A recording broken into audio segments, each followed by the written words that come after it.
The darkness doesn't care what time it is. But you should. When the shadows grow long and the investigation begins, trust the timepiece that's built to keep pace with every moment. Lorayo watches. Combine timeless style with dependable performance, making them the perfect companion, whether you're in the studio, on an investigation, or simply living life on your own terms. The mysteries of the unknown may never be solved, but you'll always know what time it is. Lorayo watches. Proud sponsor of the Unholy podcast and the Unholy broadcast. From haunted houses to cursed artifacts, from whispers in the dark to battles you'll never read in scripture, this is the Unholy podcast, hosted by Doug Owen, author, investigator, and survivor of one of the most harrowing real-life hauntings ever documented. Each week, Doug pulls back the veil between this world and the next, sharing stories that aren't fiction, because he lived them. Prepare yourself. The silence is over.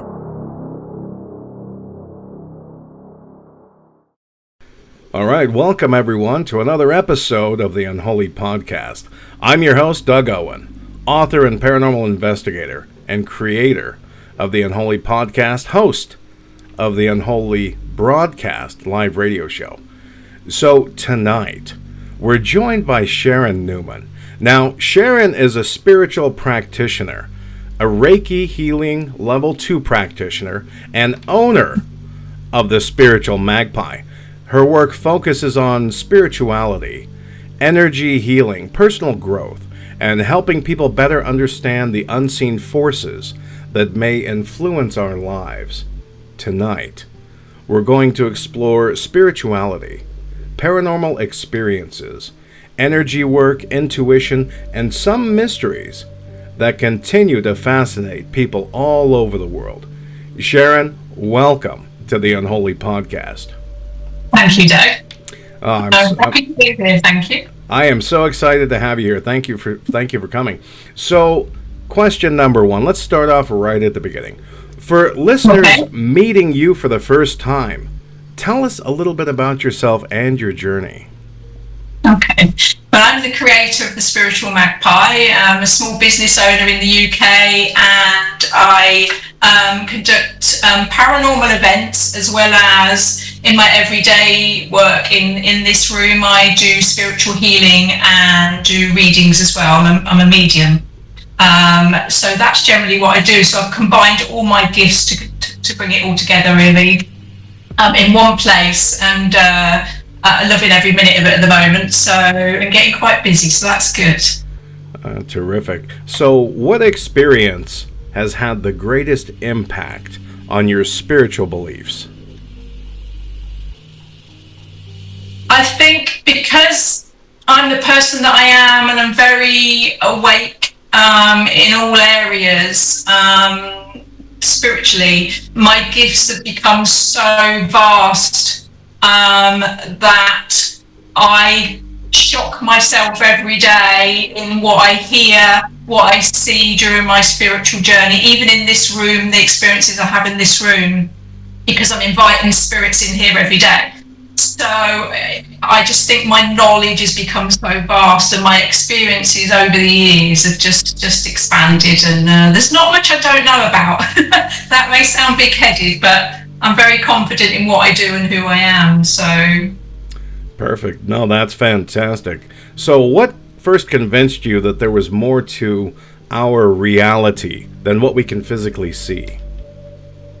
An experience as a child, really. I had a very traumatic upbringing, and due to my parents, and spent a lot of time locked in my bedroom, and had a really traumatic night one night, and to the point where my mum would remove my light bulb as well, so I became very scared of the dark. And this particular night, after my mum had shut me into the bedroom, I had a very stressful time during the night. In fact, I actually threw up out of fear of the dark. And as I was laying on my bed, this big orb of light came to the bottom of the bed and hovered in so many colours, and it was huge. actually, it really, really scared me to the point where I spent the rest of the night with my head under the covers, and I was quite poorly. And the next day, after being let out, I heard my mum have a conversation with somebody. She said, I had an experience last night. I saw this big orb, she'd seen it in her bedroom too. So that kind of like made me question, even as a child, what did I see? So that's where it's all stemmed from, really. And being brought up into a spiritual family, because my mum was very spiritual. Okay. So when you say your mom was spiritual, are we talking about the Judeo-Catholic or Christian religion? She ran a spiritualist church and did very much what I'm doing. They had the healing circles and the mediumship circles, and she used to run it on a Sunday night. So she did that for many, many years. So it was what I was brought up and around. But being adopted, I think my experience, my vast knowledge of everything comes from my real mum, because she's true Romany gypsy, but she's not with us anymore, God rest her. But yeah, so I think it's just been in my blood, really. Okay, so tell us about the Spiritual Magpie and what inspired you to create it. My experiences, really, being a paranormal investigator, and over the years and growing up, all the experiences that I had that I didn't understand at the time. And now that I'm fully in tune with spirit, I hear spirit, I see spirit, and on my paranormal journeys, I've seen so many things that are unexplained, and I try to debunk everything. And I've got put so many videos out there, but it just fascinates me. So over the years, I've brought up a family and didn't really have time to do what I'm doing now, and just set up the Spiritual Magpie to later years of my life, and enjoying what I'm doing. So that's what's happened. Oh, that's very important. It's always fun to, and it's absolutely soul nourishing to do what you love. And what is the most common reason that people seek out your services? Readings, mainly mediumship readings, and spiritual guidance, because I do spiritual guidance as well. And there's stuff that I just would not know about people, and even when I book an appointment, I don't ask for second names, I just get their first name. So when they're coming in here, I don't know that person at all. So, but mainly a lot of my work is readings, mediumship readings. So I connect with spirit an awful lot in this room. Nice.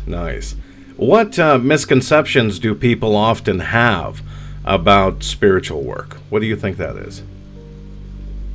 They think it's a bit voodoo. They think it's a bit. they ask the very unusual. Well, I say unusual. It's not unusual to me anymore. But they'll ask those questions that, can I get an attachment while I'm here? It's things that they see in here, see it in the movies, and see it on the documentaries. And they ask those type of questions. Can I get an attachment? Can you really see ghosts? That sort of thing.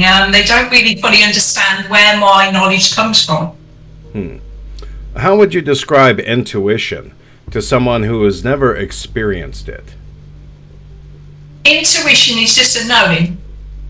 It doesn't involve hearing from spirit or anything like that. It's just your initial consciousness knowing, your inner body knowing that maybe there isn't something that's quite right, and your stomach and that intuition will tell you it's not right. I can meet somebody, and within 3 seconds of meeting them, I will generally have an idea of their nature, which is really strange. Is that a gift? I don't quite know, because sometimes I pick it up really, really quickly, and it's not always a good experience. So, I always say to people that I read for, go with your gut intuition, never go with your mind. Always read what your gut intuition is telling you, because it's generally right. No, that's sage advice. Absolutely trust your gut. Have you ever had a bizarre experience that completely changed the way you view all the paranormal things in the world? I mean, besides the orb that you talked about, yeah, that one's pretty amazing. I think I've had so many experiences. I think the one that changed everything for me was, there's two specifically, I've become what I call an EVP specialist. I've trained my ears to pick up the different frequencies in white noise, and you can play any recording to me and I will be able to pick up voices within that recording. So I found that really, really strange, and as time's gone on, that's become so intensified. And I think the only thing that really stands out to me is I was doing a paranormal private investigation, and I come across some kind of a portal, and I felt completely different. But it wasn't until I looked back at my recordings I could see the actual portal. Couldn't really see it properly with my eyes. I just knew there was something that was in front of me that was just a bit off, and I didn't understand it. And going with my gut intuition, it was like, well, hang on a minute. There's something just not quite sitting right here, and I just backed off. But looking at the video footage of what I was doing, there is a definite portal, which is completely blowing my mind. No, absolutely. The paranormal, but that's why we're here.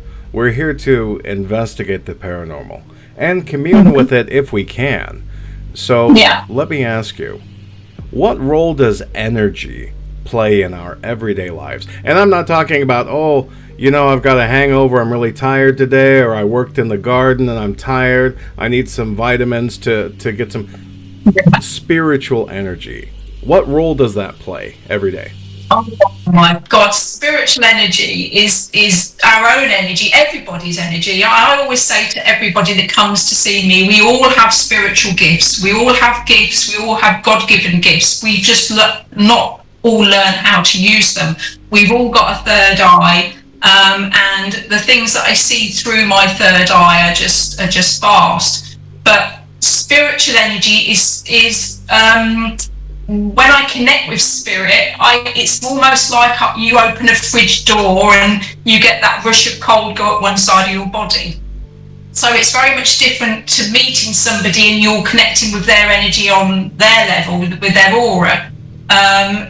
You get a completely different sense that you are in the presence of spirit. So I'm a big energy healer as well. So when I heal and I step into somebody's energy, it feels completely different than it is if I'm reading for somebody. So I'm a total believer that we're all energy. Everything around us is energy, and we connect via frequency. And if we get on the right frequency with us, spiritual beings, astral beings, we're able to communicate. So what is something that you wish more people understood about spiritual healing?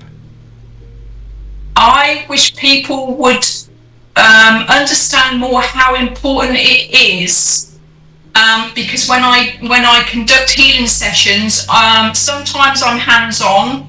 I follow strict rules within my business. Sometimes I'm hands-on. I'm not always, but I don't even ask details of any ailments that person's got, and I keep strict records on the people that I heal, and the laying on of hands or even the hovering of hands. My hands will tell me where I need to go, and I think if they had more people like me in hospitals, we would be a good asset to the world. Agreed. But I very much believe in what I do, and when I connect with source, my hands, I'm a channel, my hands are the tool to work with. So it's a passion of mine and I love it. And people's reviews when they come back are just brilliant. So I know that what I'm doing is a good thing. All right. So if I would want the whole world to experience some form of spiritual or Reiki healing before they doubt it. Okay. Have you ever encountered a location that you walked into to investigate that felt different from the moment you entered it? Oh, I'm a remote viewer as well.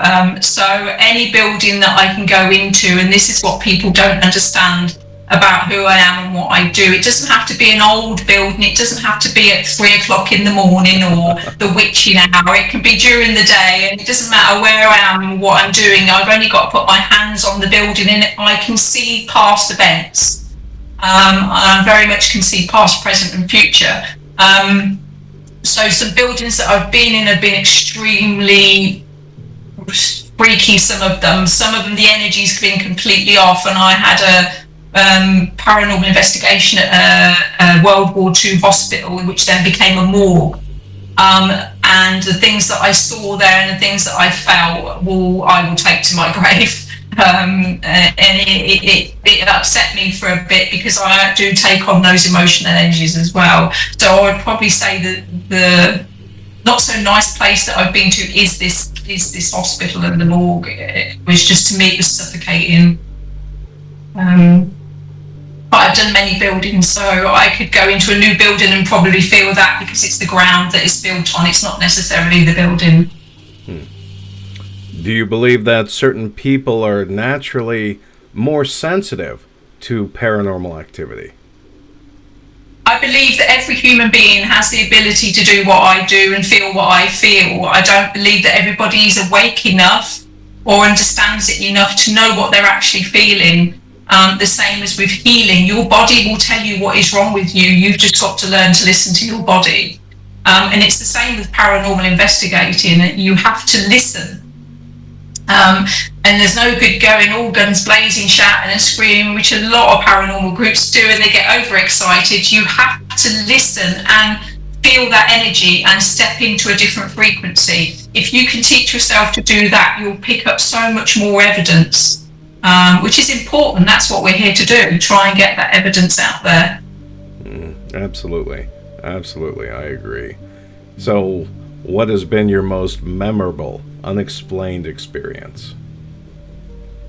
Well, I've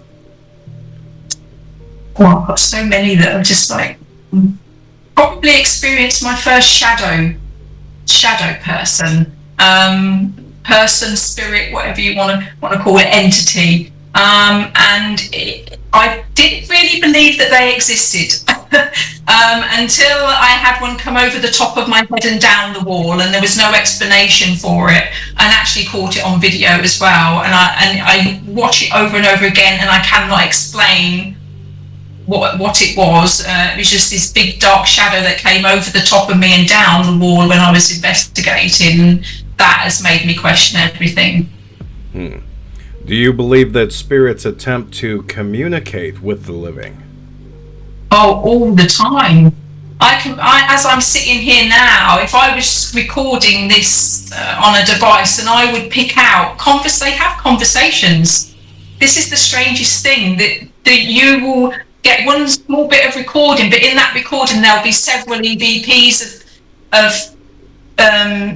say people, spirits talking, and there are those spirits that don't want other spirits to communicate. I can clearly hear them saying, don't do it. Why that is, I'm not quite sure. I haven't figured that one out.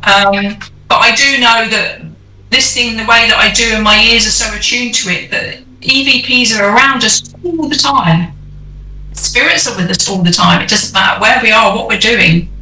I can even sort of like record something, just an everyday thing that I'm recording, and then play it back, and I can pick up EVPs.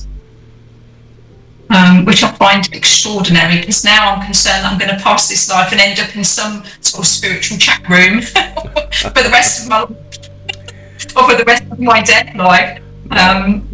It's very, very strange. Well, that's a distinct possibility. I mean, what better person to give advice, for all eternity, right? Yeah, it's a scary thought though. I'm like, well, I don't really want to be in a spiritual chat room along with other spirits that are continuously talking, but I do believe that, in my daily life I'm being helped by my spiritual team, and I do believe they do try and communicate. We just got to be more sensitive to listening, because when you really, really listen, you'll be surprised what you can hear. So when you investigate a location, do you use a combination of technology and natural intuition, or do you kind of lean towards the natural side? It's a bit of both, really. As soon as I walk into a building, I'm instantly picking up downloads, and the only way I can describe a download is the same with when I'm reading and doing mediumship. it's like movies come across my eyes so quickly, and I have to pick out certain scenes and think, what is that about? And try and pick out the most thing that stands out to understand it. So as soon as I walk into a building, that investigation starts for me. I don't need the tools, because my senses are already aligned to pick up. And sometimes I do hear spirit. I can hear people call my name. And I've been back to places several times, and they know who I am, and they remember me. And when I've looked at recordings and played them back, they've called my name during EVPs, and so they remember who you are. And that is why I'm always respectful of spirit. I think, especially when I'm paranormal investigating, it's important to be respectful, because they can hear us and they can communicate. So what is the most important lesson your spiritual journey has taught you? To be more patient. To be more patient, and to be more understanding, and not believe in the illusion that life has led us into. I'm very awake in the fact that I know that, we do kind of live in an illusion, and we are very controlled in that illusion. So, I think patience and listening really to myself, my body, and to spirits, because if it's no good go out there calling out for them and you're not going to listen to them. And you do get those angry spirits that are just fed up of it. So that's what I've learned. Patience and understanding. Okay. What do you think is the most misunderstood aspect of paranormal activity? I think people look at it as a bit of a game. I don't think we're taken seriously enough in who we are and what we do. And we're all out there looking for the same thing and trying to get that evidence. And I think because of the way things have become in the paranormal world, and it's a lot of jealousy in the paranormal world, there's a lot of fake in the paranormal world. So I think people see it all as a bit of a game. So it's trying to convince people and teach people the right way. And certainly when I do public events, I have people come to me, and I'm sure they think they're going to see Casper the Ghost or something, which is just, you can go hours and not get anything, and then you'll have another night where the evidence is there. But even some people, you'll put the evidence, they'll see it. If something happens, they'll see it, but they still don't understand it. It's lack of understanding, which is a shame. So let's talk about objects. Have you ever encountered an object that seems to carry unusual energy? Okay, I went to a antique store just to generally have a look round with nothing paranormal in my mind, and came to this little stall that was in a junk shop of different shops and different salespeople. And there was this rag doll that I spotted in the corner, and I just looked and thought, oh, it's another doll. No, don't pick it up, just walk away. And I give it a glance, and I went to walk away, and I cannot explain to this day the pull that pulled me back. And I thought, no, and it took everything I had in my energy to think, just walk away from it, Sharon. It's just another doll. Needless to say, I ended up buying the doll, and it's a two-headed doll. You flip it over, and one's a happy face, one's a sad face. And when you flip her, you can have it either. And the energy that comes off of my doll is just unreal. And in fact, she's sitting in a box in my garage because I worry about having her in my home. I think she called out to me and wouldn't allow me to walk away. So do the objects? Yes, I believe that there are objects out there that carry energies, spiritual energies. Now, do you believe that negative energy and negative entities are the same thing? Well, this is where we get onto the real paranormal stuff now, because I'm not one of these paranormal investigators that will deal with anything demonic. I believe as above, so below. And I believe that if there was good people on the earth and bad people on the earth, they go over into spirit. And I know from what I do, those negative energies remain. Can we pick up negative energies? Yes. Do I believe that it's demonic? No. But that's my experiences, and I know I'm probably going to get wrapped for saying that, because there's many out there that believe in the demonic energies. I've not experienced it myself. Negative, yes. I don't consider negative to be demonic. Okay. So what advice would you give to somebody who believes they're experiencing paranormal activity in their home? Call me.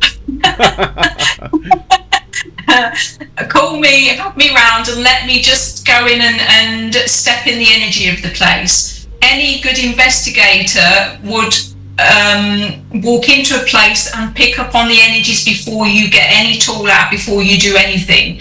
Because if you're listening to your body and what your body is telling you through frequency and energy, then that's a good place to start. If I went to somebody and they had paranormal activity, I would not scare them and explain in great detail what I thought was happening.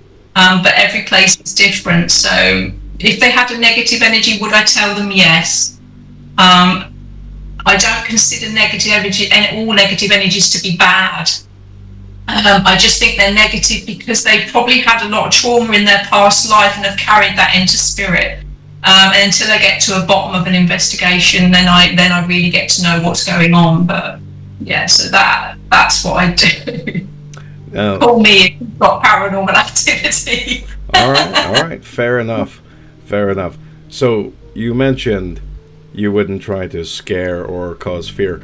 Do you think that fear helps fuel paranormal experiences? Yes. I think people use the fear factor to fuel paranormal, and I as a paranormal investigator myself, I find it upsetting, because I'm so in tune with what I do and with my spirit team, and I know the answers. It worries me that the fear factor is overtaking everything else, and I think that spirits are there for a reason. I think if you have a problem, there is a spirit that will try and help you with that problem. But when you add fear to an investigation or to paranormal, it makes it a completely different thing. So, beside the shadow figure that you had recorded, what is the strangest experience you've ever encountered? It was in the morgue. They'd set up a room, this hospital, they'd set it up for paranormal investigators, and there was a room that was all mirrors, and in the middle of that room was the spirit board on a table. And that has to be one of the most prolific memories that I just did not like. It was like being in a vortex of, I would say negative energy, probably not, but it was something that was stronger than me that I didn't like. So would I put myself in that situation again? Probably yes.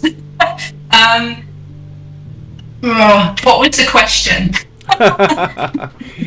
The question was the strangest encounter, the most unexplained thing that you've encountered. Yeah, I think it was that, along with the portal. I think it was that. It felt like a complete vortex, and they never allowed people to shut the spirit board down. So every investigation team that went in there left that open, and because you were in a room, it wasn't a very big room, it was all mirrors, it magnified everything, and I knew something stronger than me was in that room, and it, even to this day, will set my hackles up on the back of my neck. So tell me what your favorite technology tool is when you investigate. Everybody has a favorite. What is yours? My robot. Okay. I have a little robot that I brought secondhand, and he's the best thing ever. And spirits use him to communicate. He's only got a very small vocabulary, but he'll say things that are totally, you hear him speak, and you can put him in a tunnel, you can put him in another room, and he will just chat to himself. And the things that it says, there's no way that would be in his setup. So I take him absolutely everywhere with me. Okay. I would leave everything else and take my robot. Okay. So, do you believe that every haunting has a spiritual explanation, or do you think some of them have a natural explanation? I think every haunting has a residual explanation, because I think as we're all energy and we pass over, we stay in the residual energy, and I know that from what I do, just by touching an object or touching the wall, that is where the energy comes from, and I connect with the frequency, and then I'm able to see past events of certain things that have happened in that building or on that land. I think we call it a haunting, but I think it's the natural frequencies of life that stay within a building, if that makes any sense. Okay. No, absolutely. Absolutely great answer. So we're going to pause right there and take a quick break. Now, if you're enjoying tonight's episode, please take a moment to follow, subscribe, share the Unholy podcast wherever you listen. You can also visit authorDougOwen.com to learn more about my paranormal memoir, The Unholy Silence. And you can stay up to date on upcoming appearances, investigations, and new episodes.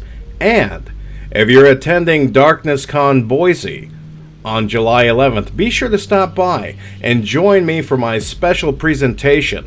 I'll take the center stage at 1 p.m. with Unholy Encounters. We'll be right back with Sharon Newman after this short break. Stay with us. If you think the paranormal is just stories, think again. The Unholy podcast, hosted by Doug Owen, dives into real experiences from people who've come face to face with the unexplained. Each week, Doug pulls back the veil between this world and the next, sharing first-hand accounts of hauntings, spiritual encounters, and events that defy logic. These aren't fictional tales. These are real people, real experiences, and real consequences. Featuring interviews with paranormal investigators, witnesses, and those who've lived through it, the Unholy podcast explores what happens when the unknown becomes personal. Listen now on Spotify, Apple Podcasts, Amazon Music, iHeartRadio, YouTube, Pocket Casts, Castbox, UnexplainedRadio.com, ParanormalUKRadio.com, and more. Visit authorDougOwen.com, the home of the Unholy podcast, because sometimes the silence is the most terrifying thing. When it comes to protecting the things you've worked hard for, experience matters. That's why I recommend Dawn M. Adams with Farmers Insurance. Whether it's your home, your vehicles, your business, or your family's future, Dawn takes the time to understand your needs and helps you find coverage that fits your life. Not a one-size-fits-all policy. Proudly serving clients throughout Idaho, Oregon, and Washington, Dawn M. Adams is someone you can count on when it matters most. Call 208-955-6370. We are farmers. Bum, ba-dum, bum, bum, bum, bum. The experiences discussed on the Unholy podcast are not fiction. They are drawn from lived events. Doug's first-hand account of a sustained haunting as documented in the book, The Unholy Silence. The book details the investigation, the psychological toll, and the impact on his family, offering a deeper look at what happens when paranormal events move beyond theory and into daily life. The Unholy Silence is available worldwide through Amazon in paperback, hardback, and ebook formats. For those who want the full account, The story begins there. Visit author DougOwen.com for more. When the world goes quiet, the unknown speaks. Welcome to Unexplained Radio, your home for the paranormal, the mysterious, and the unexplained. From chilling ghost encounters to cryptids, UFOs, and the darkest corners of human experience. This is where real stories come alive. Featuring a powerful lineup of shows, including the Unholy podcast, bringing you raw, first-hand accounts from the edge of reality. Listen now at unexplainedradio.com. Unexplained Radio, where the truth is never what it seems, and the silence is never empty. Every piece of equipment has to perform when you're investigating the unexplained. Cameras, recorders, EMF meters, but none of it matters if you can't get there. That's why the team behind the Unholy podcast trusts Loya Tires in Nampa for every vehicle they drive. Their honest service, fair pricing, and commitment to quality have earned them a reputation built on trust throughout the Treasure Valley. Whether you're heading to work, taking the family on vacation, or chasing answers in the middle of nowhere, start with a team that puts your safety first. Loya Tires in Nampa. Trusted by families, trusted by investigators.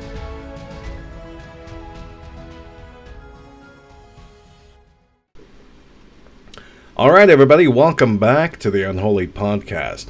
Tonight, we're speaking with Sharon Newman, owner of the Spiritual Magpie, Reiki practitioner and spiritual guide. So let's go ahead and continue our conversation with Sharon. So, Sharon, let me ask you, what role does personal belief play in spiritual experiences? I think it plays a very important role in personal belief. I think you have to be passionate about what you do, and you have to believe that what you're doing is the right thing. I think to get the evidence, I mean, certainly people say to me, I've heard of the paranormal investigators saying, oh, we can work for hours and not get one bit of evidence. And my answer to that is you're not listening. You're not passionate enough to slow everything down and listen. You are asking for spiritual communication, but you're not waiting for those answers. It takes time for that frequency to come together to get those answers that you want. So I think, your passion is first and foremost in any paranormal experience and in investigation, is stay passionate about what you do. Have you ever encountered a location or a being inside of a location that terrified you, where you felt you had to flee? Yeah, that had to be the morgue, the mortuary, and even when I went to view the place and met the gentleman that hired the place out, and he walked me through, and I was with my team then, and just walking into the building, I felt everything that was in that building. And as he stood talking, I just said to him, can I just stop you for a minute? And I could see this woman coming down the middle of this room. Some of it was derelict, but I could see she wasn't floating. She was in, full clothing coming towards me, and she was pointing.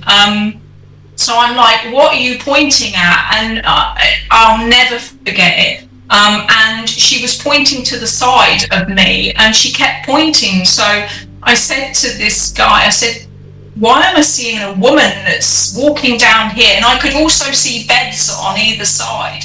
I said, she's pointing over there. And I started to walk to where she was pointing to. And I said, she's pointing here. I said, what is underneath here? He said, are you kidding me? I said, no. He said, this is where all the beds were. And what you're describing was probably the nurse that came up between the beds. Because he said that they'd got old photographs and the beds were on either side of the room. He said, but why have you come to, I said, because she's pointing down there. There's something down there. I can feel it's down there. And she's telling me it's down there. He said, that's where my dog's buried. He said, I buried my dog over 6 weeks ago, and it's under the ground, under the building there. And she was telling me where it was. That completely, I just thought, just get your kit together, Sharon, off you go. Bye now. That was the strangest thing, and it gave me nightmares. And there's not a lot of things that do that, but that did terrify me. Okay. So you sorry, it's something I don't want to see. No, absolutely. That it's rather interesting that when human beings get terrified, we do one of two things: we stand our ground or we flee. I mean, yeah, it's simple, basic survival. Yeah, I mean, she wasn't being terrifying. I just could see the whole thing happening, and the way that she was pointing, I thought, oh, I don't like this, but stuck with it and went to the spot. And he was just like, oh my God, how would you know that? I said, because she's pointing just there. And I stood on top of it, and he said, that's where my dog is. But yeah, I wanted to leave. I was like, what is going on here? Why have I seen it so clearly? And since that happened, my gifts of just the things that I see and hear is just phenomenal, really. Quite scary sometimes. So do you receive the information as like a bombardment? Is it hard for you to focus with all of the spirits speaking to you at once or showing you things? Do you ever have to say, okay, hold on, take a number, stand in line?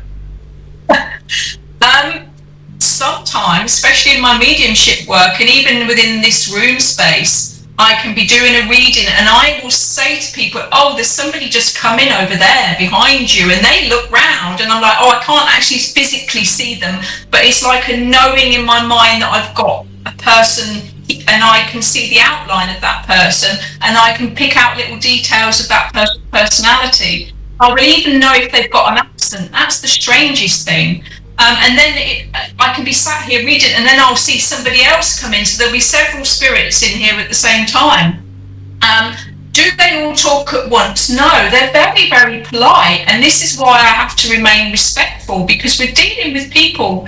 I don't think we always connect with past loved ones or people that have passed. I think we also connect with astral beings and all those other beings that are out there that we're not aware of. And I know that I'm not always connecting with people that have passed on, human beings that have passed on in life. I am connecting to other forces.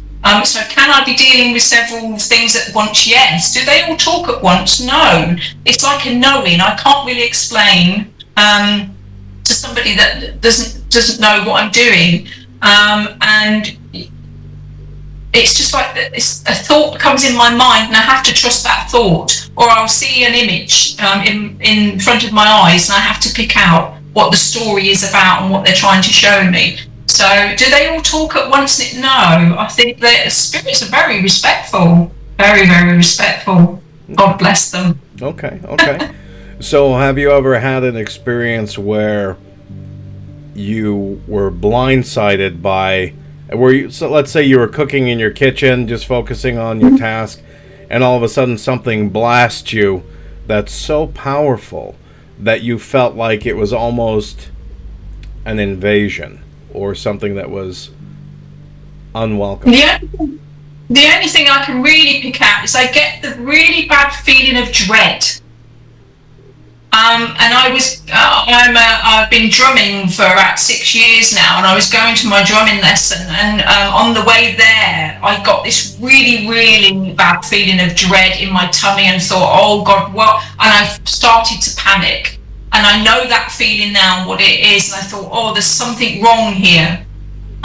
Continued on to where I was going, had my drumming lesson, and when I came out of the building, there was all hell let loose.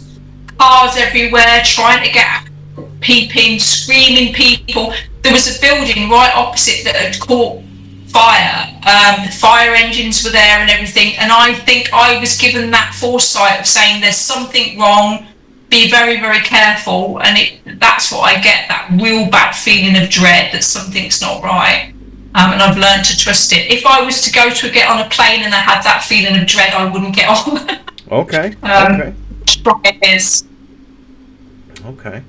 So what is something that still remains a mystery to you? Now, you've got vast amounts of knowledge, and you have vast amounts of experience. But what's that one thing that you still consider a mystery? Premonitions.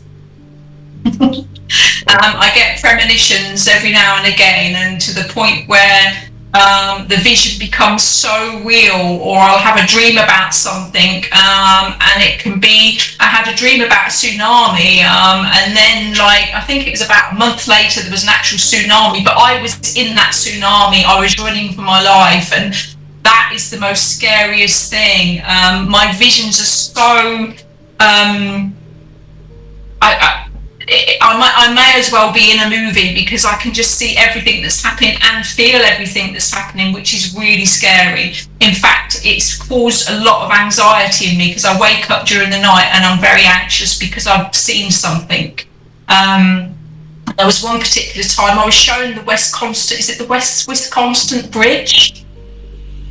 And I've never even seen that or in real life. And in that dream, I was even told what this bridge was. And I was told there was a reason why I was being shown this bridge. And the next day, I Googled it, and it said that 13 people had died on that bridge when it collapsed. And then put it all together, and I thought, oh, I was being shown a past event. But I may as well have been at that bridge for what I saw. Premonitions to me are the most scary than anything, and paranormal. I'd rather put me in the most haunted building than give me a premonition. They're really, really scary. Right. So has any authority ever approached you, or a person approached you and asked you to use your gifts to solve a crime? Yes, but it wasn't a human being. It was to do with animals, and I can say this with great confidence. If somebody was to give me a crime case, I know that I would be given certain details, and it's such a shame that I can't do that, because I could help a lot of people. But a lady did come and see me and said, my 2 cats went missing, can you tell me where they've gone, please? And I connected, and I saw everything that happened and what happened to her cats. And the place that her cats were in are actually, I didn't know this lady, but she said, oh, there's a lady that lives over the road, and she's got a charity pet place where she collects animals and has them in there if they've been neglected, and it's charity.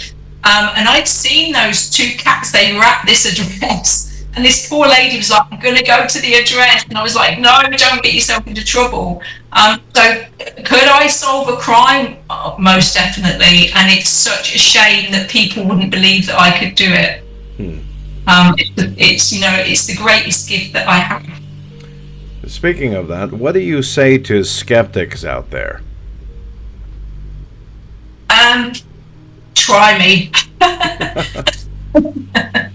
I'm confident in who I am and what I see and what I do, and I've been in so many situations and experienced so much. I would say to those people, ask me anything, try me, because I will do everything I can to prove you wrong.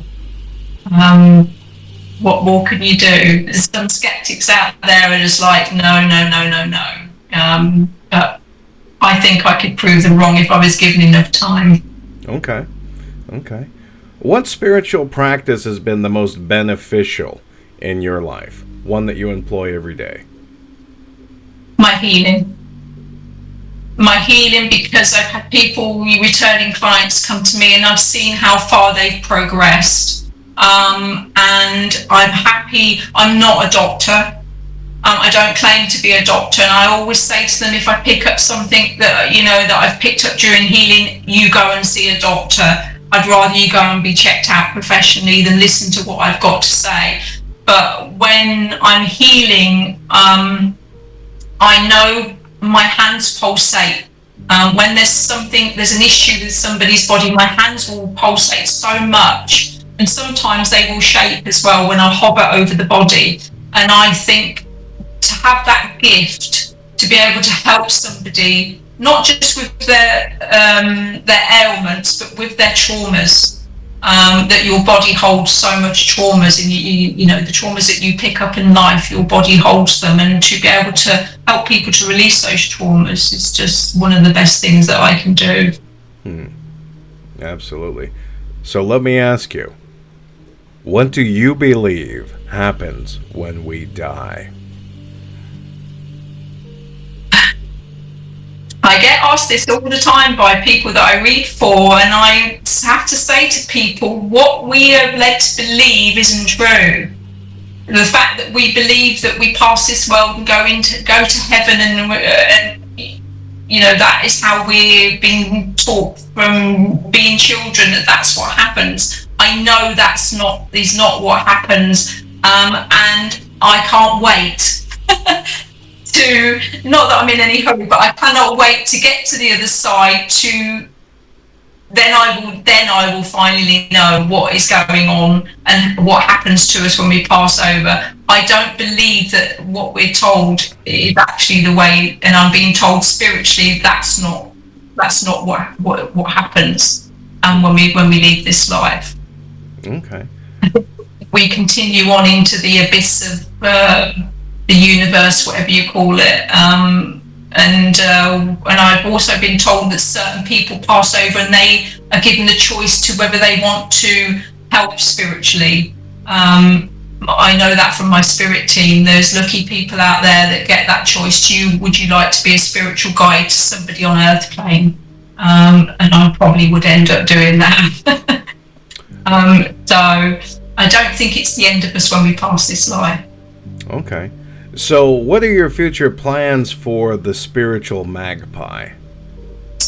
Is to, the way that society is now and all that's going on in the world, and especially in the UK, we're so highly taxed on everything, and they've made it so difficult for people like me as a small business. So it's just to try and keep this business running, to follow it, the rules as I know it, and to stay true to who I am, and do the best that I can for anybody that walks through that door, whether it's healing, whether it's mediumship, or whether I'm doing a paranormal investigation. I will try and teach them the right way.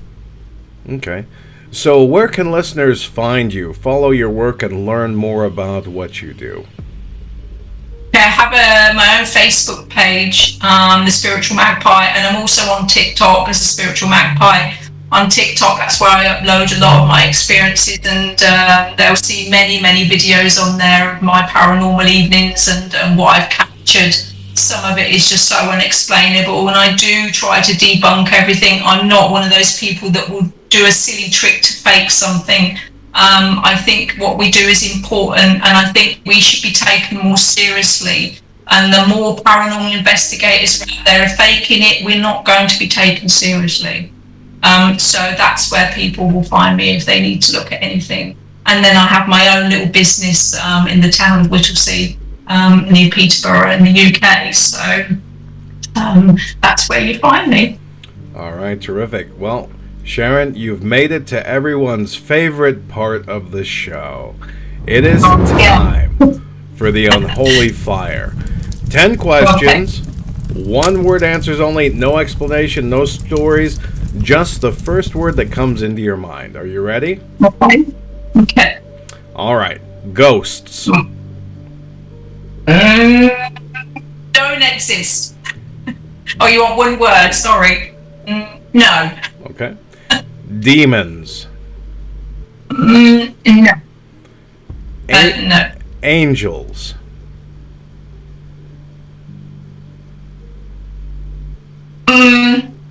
Has it just got to be one word? Or two. Angel. One or two words. Just first thing that pops into your mind. Not in the way that we see them. Not in the way that we are perceived to see them. Okay. But yes. Okay. Bigfoot. Yes. Definitely. UFOs. Oh my God. Yes. Psychic. Yes. Haunted. Haunted. No, I'm not going to use haunted. Is not a word that I would use. Okay. Afterlife. Yes. Possession. No. No. I believe that our brain creates formers. Okay. Destiny. Oh God, yes. Definitely. All right. And Sharon, that's it. I mean, you survived the unholy fire. That was fantastic. And it's absolutely very difficult. It's some people go on and on and on. They're like, oh wait, I just gave you a paragraph. I'm sorry. Let me redo it. It's a lot of fun. I really enjoy that part of the show. So, it's been great. Yeah, Sharon, thank you so much for joining us tonight and sharing your experiences, insights, and your perspective with our audience. It's been fascinating, and I tell you, 1 hour is just never enough time. So it's not quickly. Yeah, but thank you so much for being here with us tonight. I appreciate it. You're very welcome, and thank you for inviting me, Doug. I've loved every minute of it. You've been great. Thank you. Oh, it's my pleasure. So, everybody listening and watching, be sure to check out Sharon Newman and the Spiritual Magpie on social media and follow her work. And before we go, a few announcements. On July 11th, I'll be appearing at DarknessCon Boise 2026 as the featured guest author and presenter. Join me at 1 p.m. as I take the stage for my special presentation, Unholy Encounters, where I'll discuss real-life paranormal experiences, investigations, and the events that led to my memoir. I'll also be signing copies of my book, The Unholy Silence, throughout the event. Speaking of The Unholy Silence, signed copies are available, and the book is currently available through Amazon, Lulu, and other major markets worldwide. Later this year, I'll have the honor of appearing as the guest speaker for the Idaho Writers Guild at the Nampa Public Library, where I'll be discussing memoir writing, publishing, my journey from paranormal investigator to published author. You can keep up with all of my upcoming appearances, events, podcasts, and book news by visiting author.DougOwen.com. Thank you for listening, and as I always say, dear listeners, dear viewers, until next time, stay safe, be aware, and beware, because sometimes the silence is the most terrifying thing. You've just heard another chilling chapter of the Unholy podcast, hosted by Doug Owen, author, investigator, and witness to the things most feared to name. For more real stories, cursed objects, and exclusive content, step deeper into the dark at author.DougOwen.com. Subscribe, share, and remember, some silences aren't empty, they're waiting.